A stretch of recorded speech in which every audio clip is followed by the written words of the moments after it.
Okay, kita hari ni dekat Hiap Aik Jalan Kapar.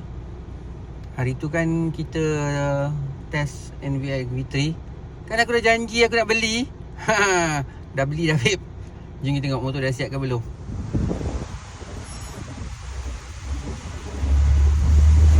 Ni motor dia. Next. Kan. Okay. D-Max. Belum mampu.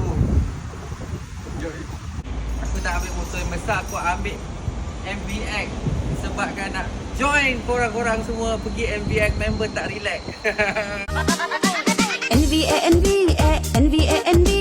NVX lo ni tak relax. Comelo te mole pakai tayar kecil. NVX meme tak relax. Okay, NVX color grey ni memang susah nak dapat. So kita ambil terus daripada kedai, daripada Hiap Aik. Sebab kita memang motor kita beli kat sini. Perkara pertama kita kena buang ialah side mirror. Dia bagi korang ni model SP kak, Max dia kenalkan. Saya yang launching, saya tahu dah.